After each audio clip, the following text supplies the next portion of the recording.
Good afternoon, everyone. Thank you for joining us today for this webinar, which is part of the Grooming and Coercive Control Summit 2023, hosted by Neurodiverse Connection.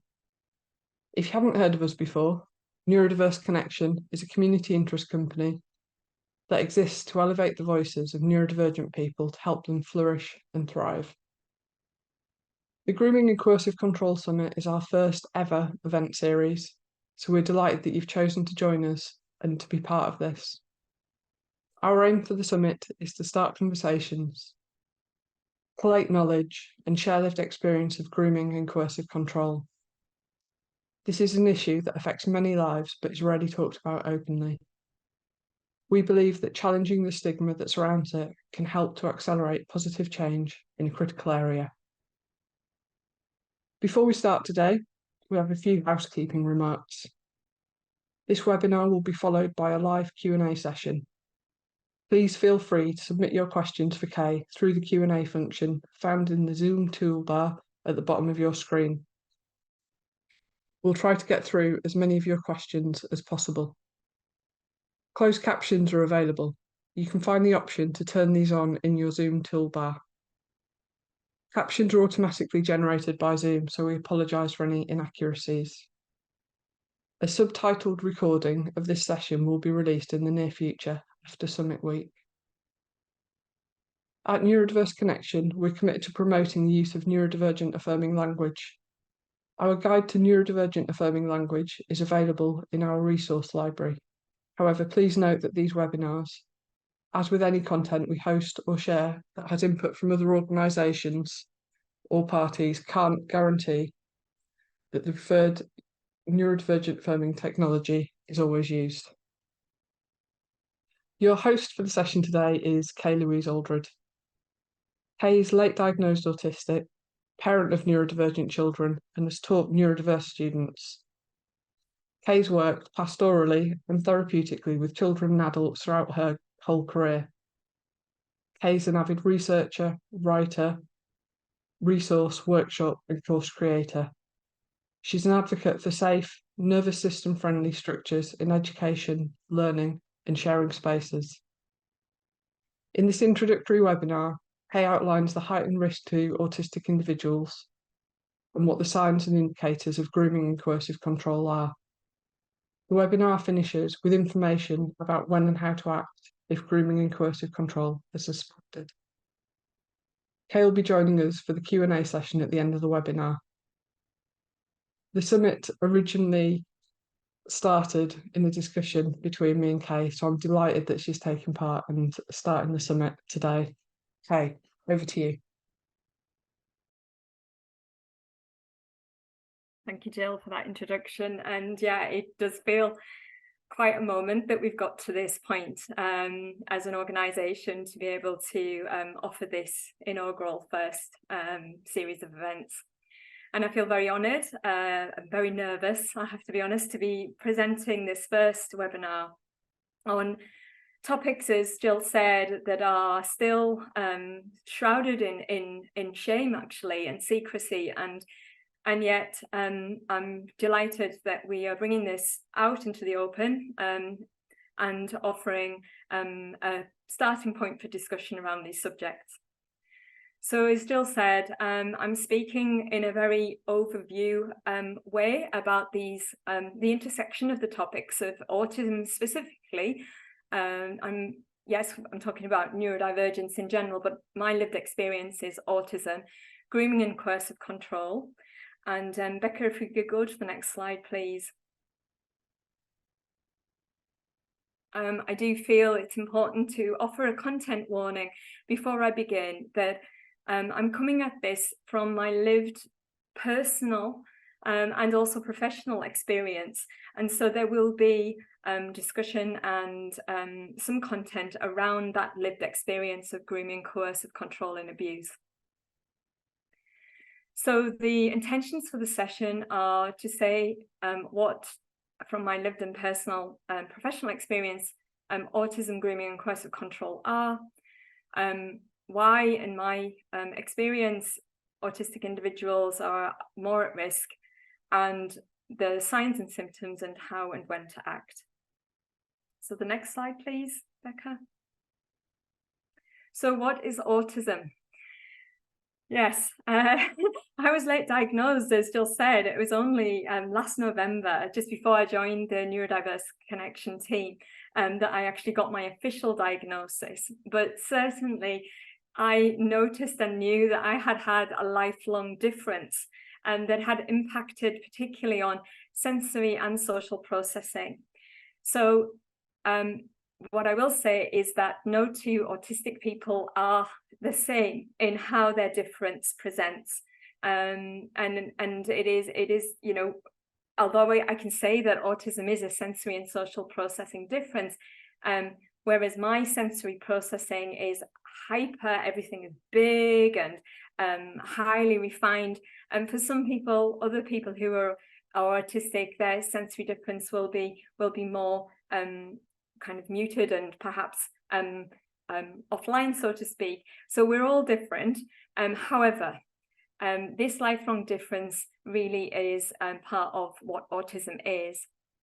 And it is also a difference that impacts on how we experience, think, interpret, respond, behave, and make sense and go about our day-to-day lives as in the world.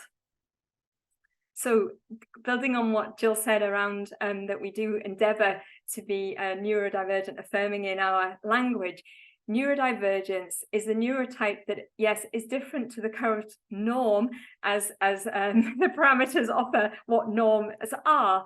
But as I said, it's really important to know that although this difference is lifelong, it does vary considerably from person to person. And I'm delighted that within this summit you will hear other neurodivergent individuals speaking about their lived experience, which will be very different to mine. As Jill said, if there are any questions, then I do endeavour to get us through as many as possible, so do pop them in the chat if you have any comments throughout, and I'll come to that at the end. So that's autism. So if we move on to the next slide, please, Becca. What is grooming? I have to be honest that when I first started researching this presentation, I very naively, and considering I've worked with pastoring with children and adults my entire life, really still in my mind had a bias that grooming was only something that affected children. And so I endeavoured in collaboration with Jill to try and find a definition of grooming that incorporates all age ranges, and to really kind of get to the kind of, you know, the pinpoint what it is that grooming is. And grooming is when a person builds a relationship with anyone who's at risk, a child or a young person, so that they can abuse them. And whilst this abuse can usually present as sexual or financial, it does include a multitude of illegal acts, some of which I don't have lived experience, but what I can say, if you tune in and have a look at the menu of the webinars of this summit, you will see that we cover a wide range of circumstance and action of what this abuse actually covers. Grooming, the experience of being groomed, is never the fault of the victim.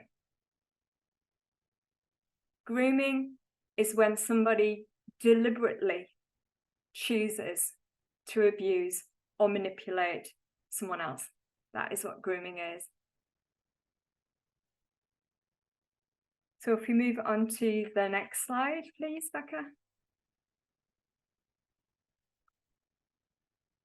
So when I prepared this, and really started to understand what grooming and coercive control was, I did see the instances throughout, yes, my childhood, but also my adult life where I have experienced grooming and coercive control in a variety of settings.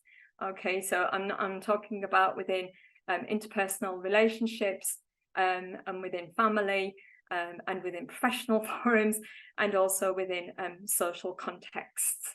And I'll talk a little bit more later within this presentation around a resource that I've created linked to that. This particular lived experience of grooming that I'm going to take you through was something that happened to me in my mid-teens, and it took place within my family of origin context. And this is how it actually unfolded. I was clearly identified by the abuser as prey. I was a selected target by him. The offender, I found out later, had a predatory pattern of this behavior of selection. Okay, he had a particular target, that's the word I'm going to use, and we had a specific profile. Although I wouldn't say, well, I don't know that we were all neurodivergent. I wasn't diagnosed then. We were certainly all outsiders in our friendship groups, and also within my family environment. I was an outsider. I was obviously different. I didn't fit the norm of functioning within my family environment. And his choice were young women, and particularly women who perhaps had I'm going to use this in inverted commas, a social naivety around them, and certainly didn't have strong social connections and support networks. So I was identified by him. Okay, the grooming is about him. It's not me. I didn't do anything. It wasn't my fault. It's all about the offender. Grooming is all about the offender. So I was identified as prey. He was married to a member of my family, and it was very easy for him to gain my trust. He had very close proximity. We mixed at family events, festivals, kind of Christmas, birthdays, Sunday lunches, and trust was gained, and very much filled a need, a connection need, what I call a spiritual need. I'm going to talk about that basic human need for connection and belonging. And he groomed me through attention, through kind of making compliments, through really taking interest in my special interests. He was a Catholic and a practicing Catholic, and he was from a Catholic family that were, and I was really interested in spirituality and religion, and so he would target me to have discussions about theology where no one else in my family were interested in the slightest. It was clever and subtle. And the final icing on the cake, really, for me, that cemented that I felt that I had a bond of trust, was that he selected me to be godmother at a very young age of his son. And it was a targeted act. I was really too young in theory to be a godmother, but I can see now, looking back, that was his final kind of like pivot to position me to think that I should trust him. I was then isolated by babysitting for this child, his child, that I absolutely adored. I was godmother too. I took that very seriously. I was in my theological brain, I took it very seriously, and the kind of responsibility of that, but also in my nurturing of this beautiful child, and really wanted to make sure that I was family and connection and a support network for that child in the best way I could. But in doing that, I was isolated. I was babysitting, and he was coming back earlier than the partner, who was also it was a family member of mine. Or he would come home, work early, and I was alone with him and the child was often in bed asleep. So I was positioned in a risk position by him. When the grooming and coercive control escalated to sexual violation, he preyed on the secrecy, and that don't spoil this, you don't tell your cousin, you are in, this is part of your role as godmother. He was very clever in how he ensured that the secrecy was perpetuated, and he chose to sexualize the steps, which eventually led to a very serious sexual assault. I mean, all that I don't need to say that, do I? You know, but it was, you know, it ended up in serious sexual assault. And that control and coercion basically went on through the whole of my time when he was still married to my cousin. So we're talking decades here. I intuitively distanced myself from the risk position, and after that final sexual assault, my whole body, I couldn't be in the same room on my own with him. It's like I knew that I couldn't, but the secrecy, the tangled web, the family dynamic meant that I felt, well, I knew from later experience that when I did disclose to my family, it wouldn't be believed. But certainly as a 15-year-old girl, there's just no way. The power dynamics were such that there was no way I could have reported that myself or to a family member. So I'm just going to pause there, because that's quite a significant thing to share. But what I can say is, those of you who are listening, neurodivergent or not, grooming, coercive control, abuse, sexual assault is never, ever the victim's fault. This is a choice behavior by the predator. So I mentioned about control and coercion at the end. I'm now going to move on, if it's okay, Becca, to the next slide to talk about what is coercive control and how is it different? Well, coercive control is a pattern, and it's a pattern of acts to threaten, humiliate, to intimidate, or abuse, and to harm, punish, or in my case particularly, to frighten the victim, to allow the abuse to continue. It's designed really to make the victim to be dependent on the abuser, to isolate them from other support.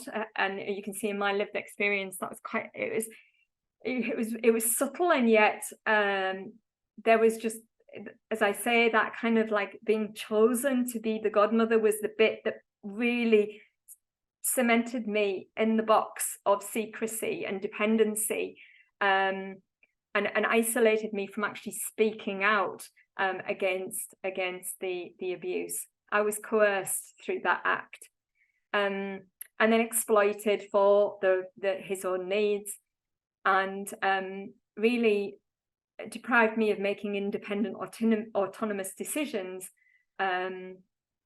Within behavior, everyday behavior. But it really is designed, coercive control, to frighten, intimidate, and to isolate and exploit. And as I say, there are other webinars in this series that will really unpack this in more detail. I'm just giving you an overview today. The next slide, please, Becca. So outside of that grooming experience as a teenager, other lived experience I've had of coercive control throughout my life is financial abuse. Okay, so post-divorce, I was seriously financially abused and coerced, and in that situation, my difference was leveraged against me, that you kind of not fit mother, so to speak, and my dependence on my ex-husband for financial support was abused. I couldn't manage 3 children on my own without his financial support, and so I had to, it's very complex, but I was abused in that situation, and coerced in order to maintain relationship with my children. And post-divorce, also checking the phone, and I was gaslighted really severely, questioning my reality and my perception of things.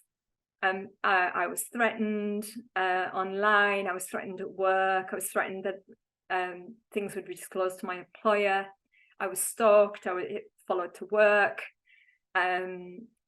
photos taken as evidence that I was an unfit mother.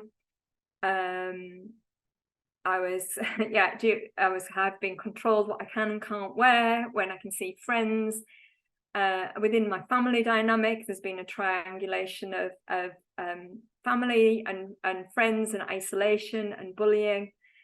And as you know, it's kind of like, you kind of think, well, what is going on? But there's a repetition, I think, when you've had an experience as a young person of grooming and coercive control, of previous relation dynamics and compliance of what you think normal is.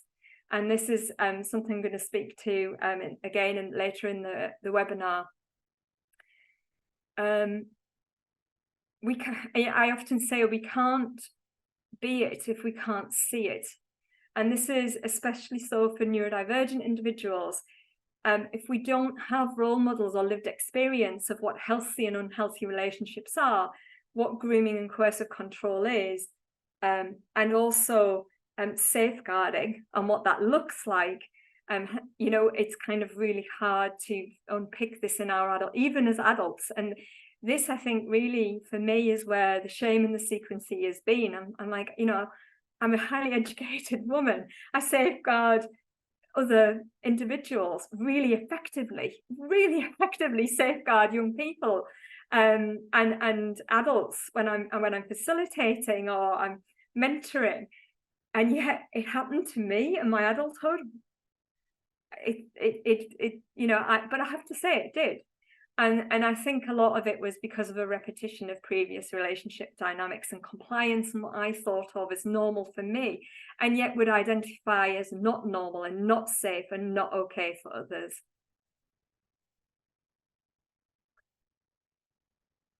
Okay, so the next slide, please.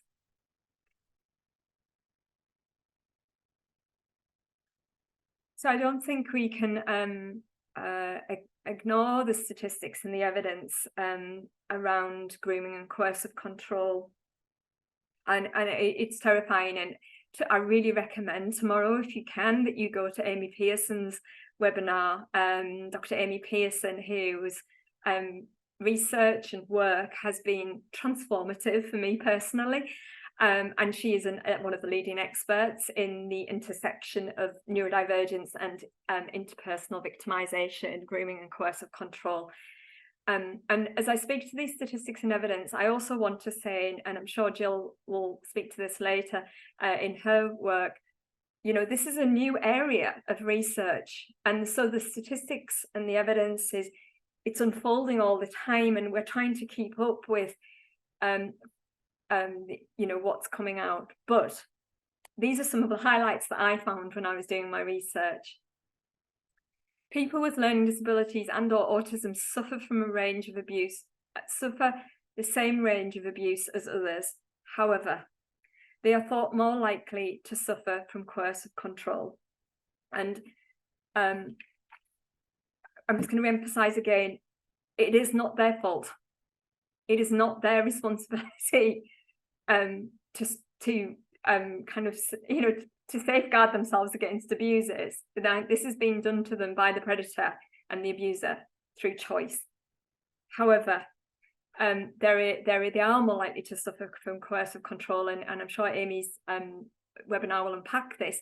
But from my lived experience, the reason why I feel I have suffered more from coercive control is that I really struggle to comprehend the depravity and the motivations of an abuser.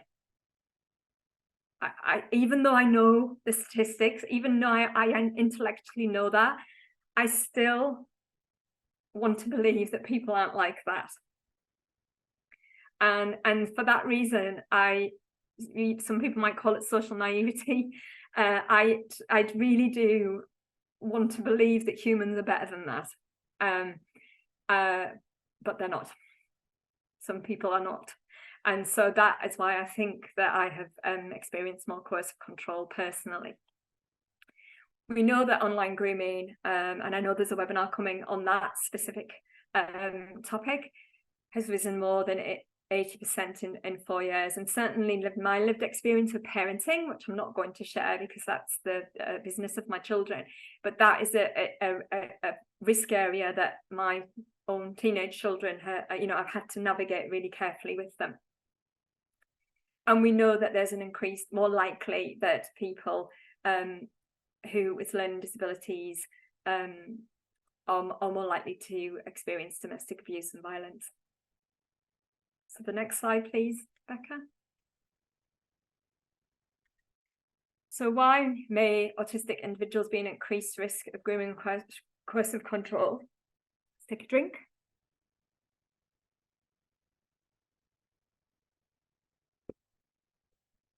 It's nothing to do with them being autistic. It's to do with the choice of the predators. But these are some of the reasons why it might be that they're more at risk from opportunist predatory people.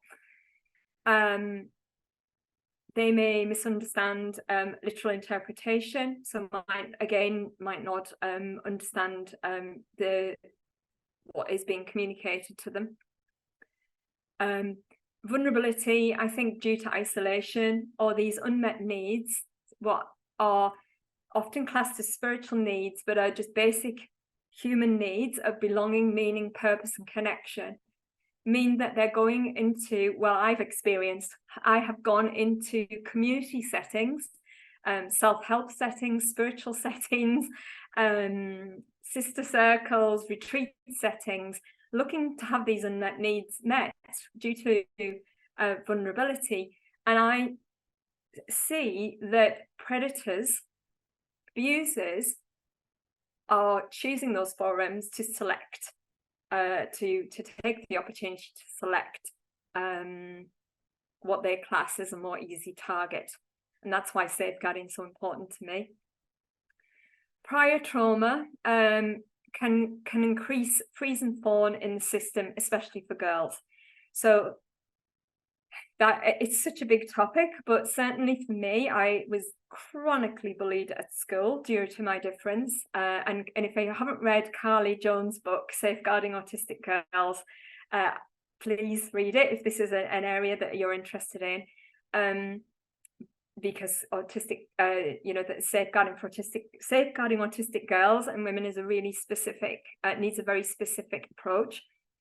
And if we've had a prior trauma, exclusion and bullying, and we don't have those social networks, and we can't lean into our female friends, or in my experience, my female family members, I didn't have, and the predator was male, I didn't feel like I had a network that I could go and lean into to check, is this normal? Is this what normally happens?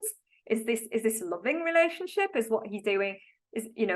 I didn't know what to do. So I just had this freeze and fawn aspect of my nervous system of collapse and people pleasing and merging and smiling and like wanting to just make everybody happy.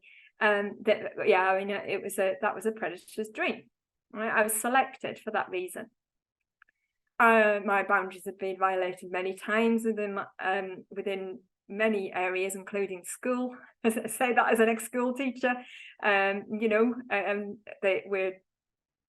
not teaching kids how to set boundaries. And if we've experienced ABA or PBS, which I know there's a webinar being done, Elle is presenting that webinar.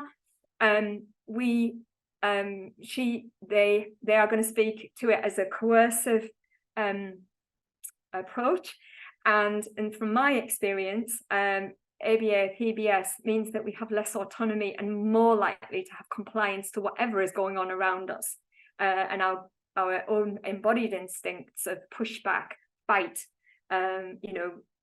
say no, are kind of groomed away, actually.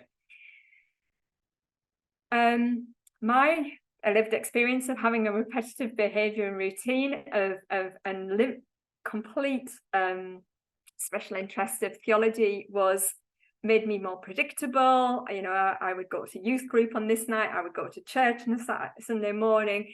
You could easily kind of, for me as a young person, even now actually, kind of get me on board in terms of, and start to groom and coercively control me through my behaviors, routines and special interests. And also that sensitivity to rejection and need for natural human need for attachment means that prioritizing attachment over everything and togetherness, rather than pushing back and kind of walking alone, that it is often compromise for autistic individuals due to vulnerability and isolation, can increase risk of being selected by predators. And high empathy and sensitivity, and again, you know, my experience of being abused, groomed and coercive control, there was a lot of, oh, I'm so lonely, you know, it's hard bringing up a child, it's you know, it's hard work, I haven't slept very well since he's been born. I mean, it was just, you know, and I was like, I'm really empathetic, and so that was preyed on. But for me, the key is that not always being able to process and believe that ulterior and manipulative motive of the abuser. But I just want to say, I am not saying that the grooming and coercive control is at all the responsibility of the autistic individual. The responsibility is at the hands of the predator and the abuser. So the next slide, please, Becca. Okay, so I wrote in the blog that unfortunately the signs and symptoms might not, of somebody who is being groomed or experiencing coercive control, might not really fully start to be seen until the grooming and coercive control is embedded and in place, until the abuse is actually happening, it's sad to say, but that's a fact. However, these are some of the things that I've researched that we may see in signs and symptoms of someone who's experiencing grooming and coercive control and abuse.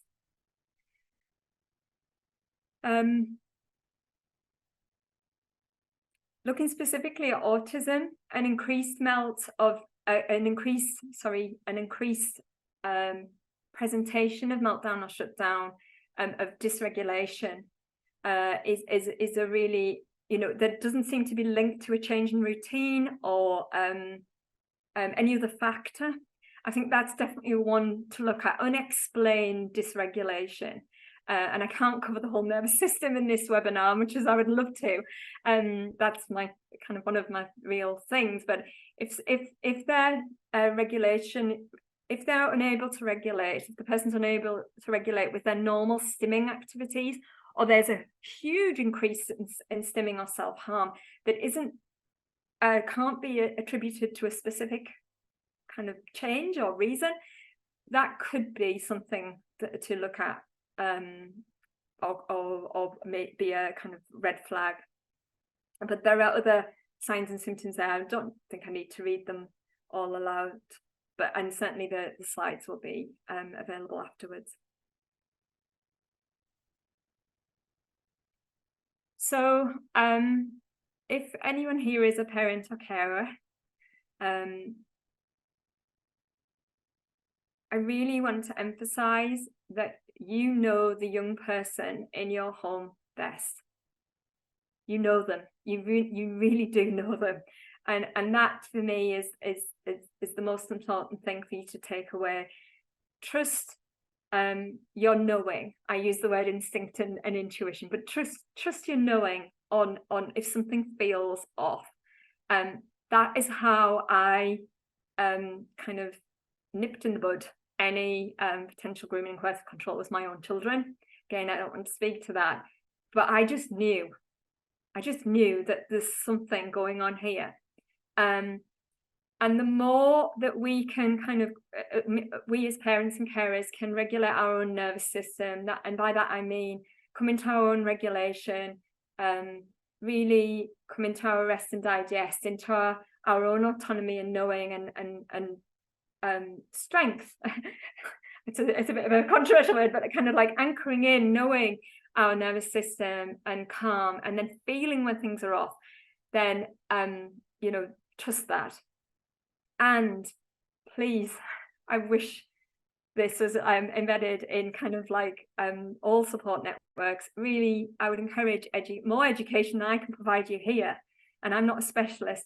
Educate yourself in what grooming and coercive controlling is, what healthy and unhealthy relationships are, and do seek out support if you're at all concerned. The next slide, please. Coming in then, when and how to act. I just want to speak first and foremost, the more that we can prioritise prevention by actioning and role modelling what healthy relationships and healthy boundaries are, bearing in mind that, okay, we are not at fault if grooming and coercive control happens to our children. Okay, there's no blame here at all. And the more within the whole of society we can prioritise prevention by modelling healthy relating and healthy relationships and boundaries within all areas of society, schooling, within our mentoring, within our relating with our professional environments, and within our homes, and that's great. However, if we do suspect grooming and coercive control, and this is within any environments, community environments, then action, safeguarding procedures. I am advocating, I am campaigning for safeguarding and specific safeguarding for neurodivergent individuals within all community settings, particularly settings that at the moment don't have regulation. And also think about online safety protocols within our own homes. Some really good strategies. I found out that you could have an app where you can just take devices off the internet within the own home, within home specific. You know, I had that as a safety protocol if I was concerned about anything, not to leverage power or control, but I would trust my own instinct with my children. And then, of course, we have police social care cams. There are referral methods, and within mental health forums, there's a Capacity Act and the Gaelic competencies, which helps around decision-making frameworks. Again, I'm not a specialist in these things, but these are this is something that you want to investigate further, I would suggest you do, as well as the other webinars in this series. And then the next slide, please. So as I come to the end of the presentation, I really want to emphasise something from my lived experience that would have been helpful for me, and that I find helpful in the work that I do, in the mentoring work, within parenting, and within facilitation, and within teaching. Relating and preventative action. Co-regulation is a really beautiful safeguarding technique that I think is often underutilized.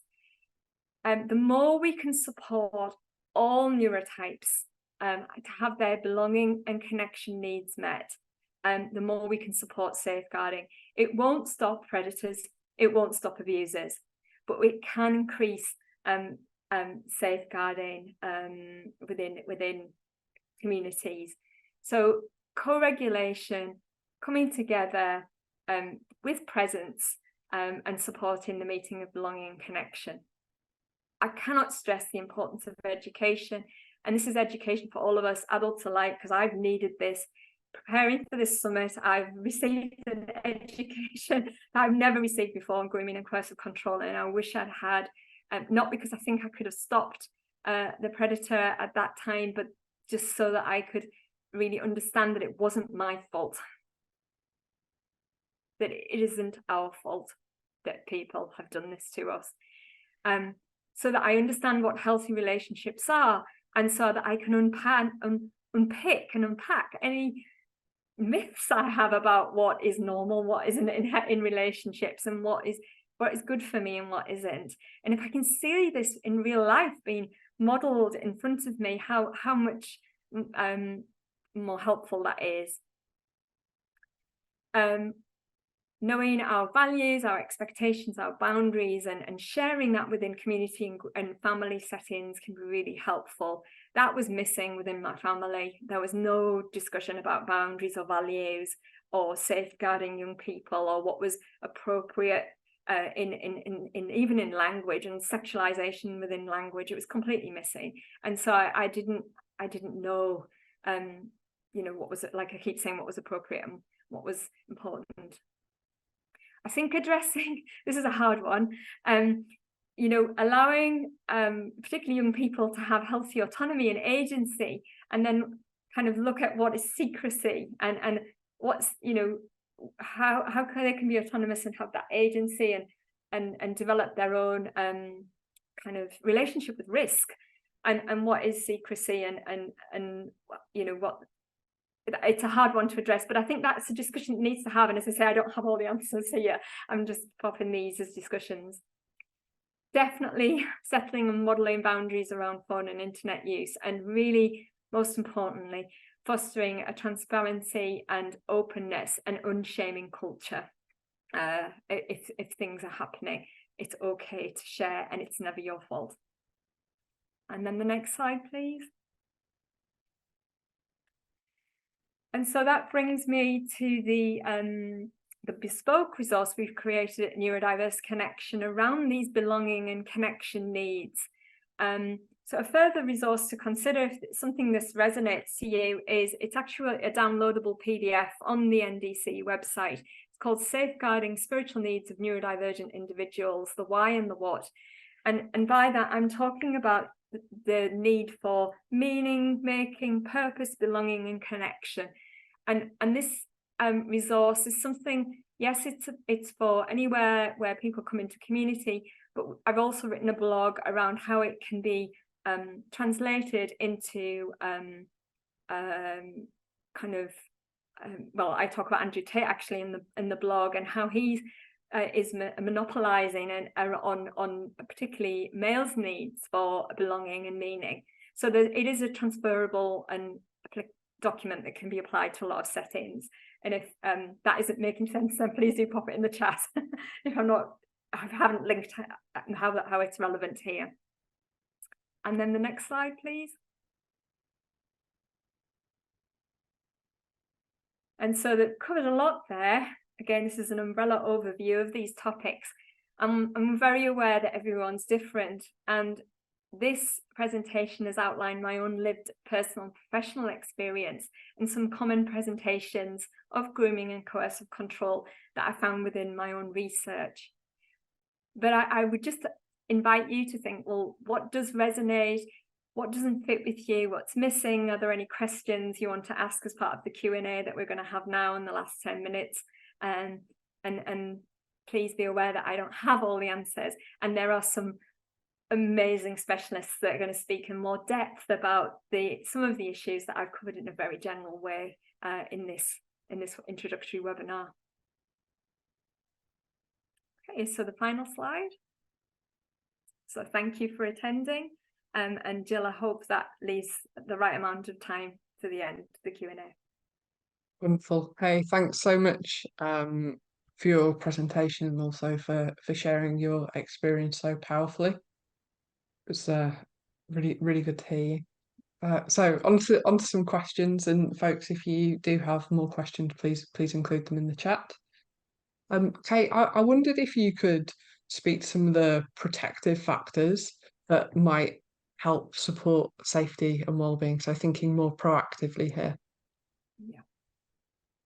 Yeah, so we can take it away from just looking at the kind of like, so we're looking at kind of proactive factors. For me, it's building relationship with individuals and knowing that one size does not fit all. And my biggest experience has been around the more that I can come into my body, de-escalate my own nervous system, know my own nervous system. So I'm highly activated now speaking to you, Jill, but I know that. I'm owning that, and I'm still showing up to difficult things. So it's the same when we're working, or when when my children have brought me information into the house as teenagers that has been hard to hear. And it's been perhaps incidents where they've been at risk, or when I've been a professional and someone has disclosed something to me that is highly distressing. The more I can stay present to my own emotions, tend to that, take responsibility for that. So it's not their responsibility to look after me when they're giving me this information, but still show up authentically.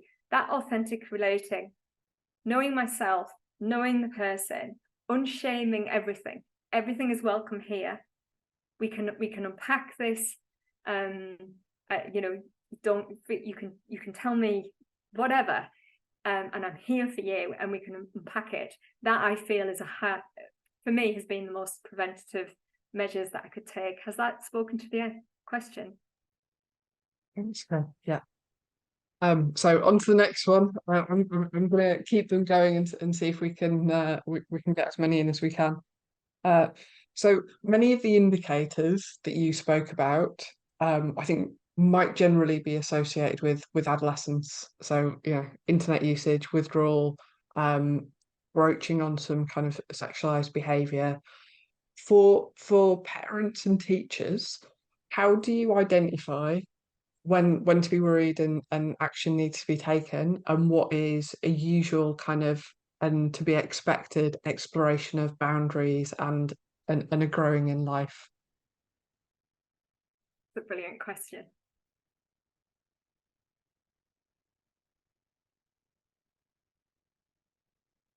So as a teacher, I'm going to speak as a teacher, because if those of you who don't know, I was in the classroom 20 years with adolescents. I was head of year, and you just saw a change, an uncharacteristic change, and for me it tended to be a flattening of appearance. So the kind of bravado that you often get, and risk behavior with adolescents, we can't avoid it, and actually that's how they build their capacity to know how to keep themselves safe. But it would be, the risk behavior would be like a sudden outburst of like, oh my goodness, what have I done? Oh my goodness, like high energy. And, and there might be one incident of, if we use self-harm, of trying to relieve the stress and anxiety. For me, the warning sign became when it became flattened.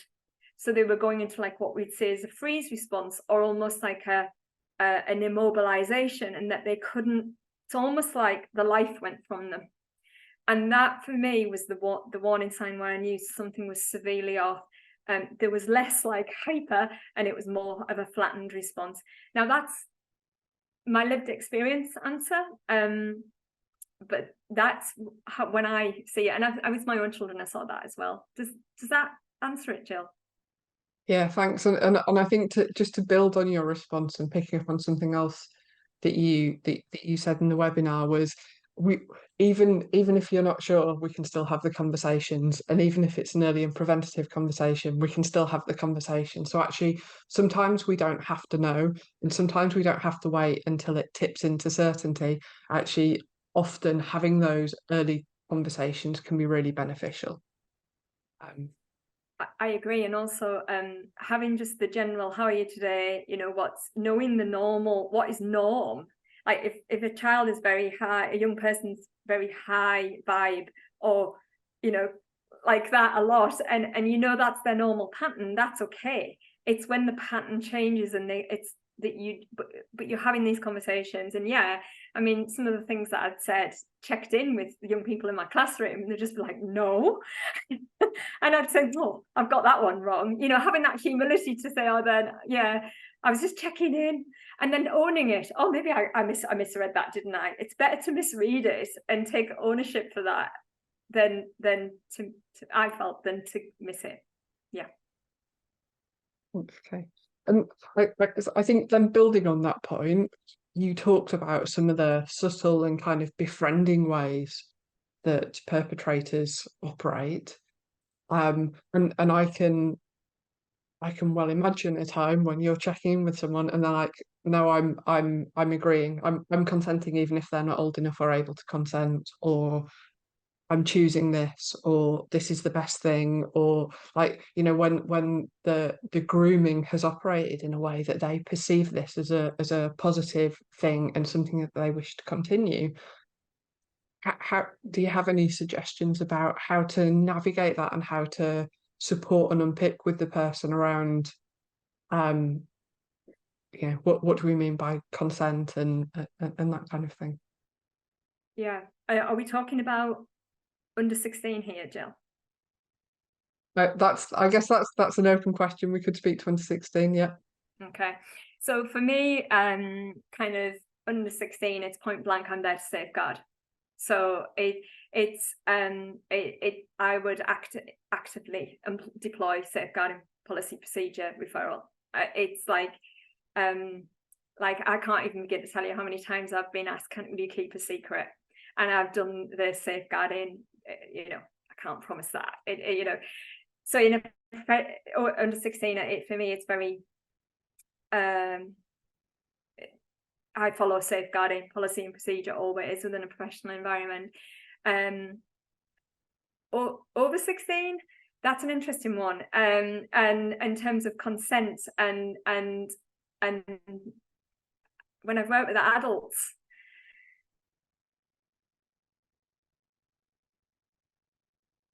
it's a longer process around what them working, them kind of, it's education is important.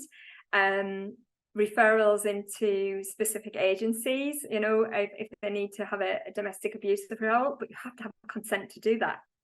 So it's more complex, and it's really around it. I find the power of education is really important with adults, that we understand what that healthy and unhealthy relationships are. I hope that wasn't too black and white, and I answered the question, Jill. Really helpful, thank you. So someone's asked, do you think if there was an app to ask, is this okay, is this normal, would that have helped you? Might that help others at risk? Oh gosh, an app.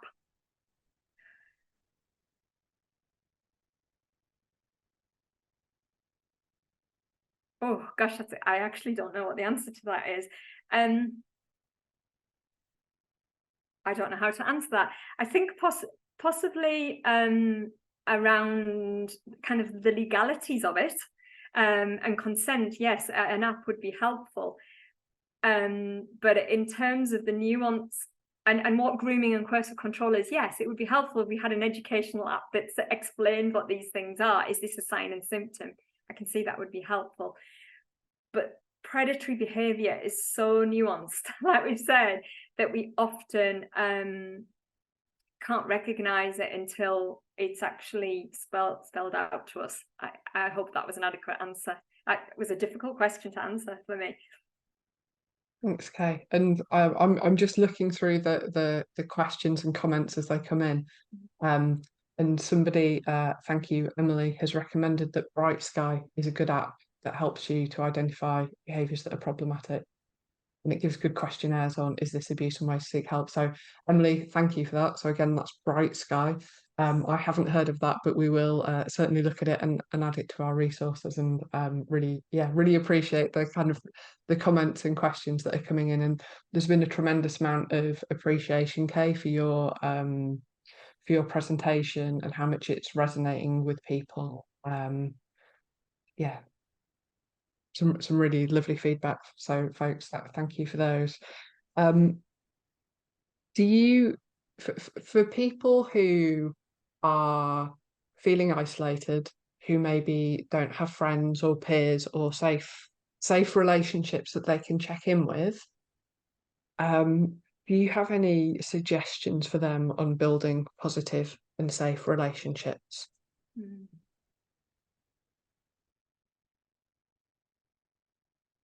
Yeah, it's going to sound a little bit trite, and I don't mean it to, but the more we can build a safe relationship with ourselves, And as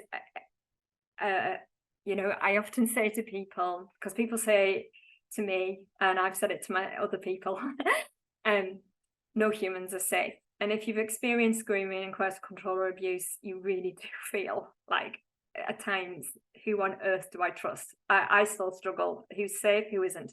Who can I trust? Who can't I?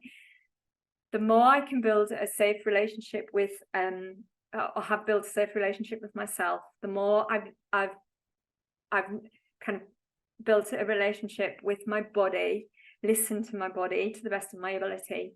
And then I've built a relationship with nature. Sounds a little bit strange, but kind of going out and saying, gosh, nature's dependable. It's going to rain. There's today's sun. The summer will come again.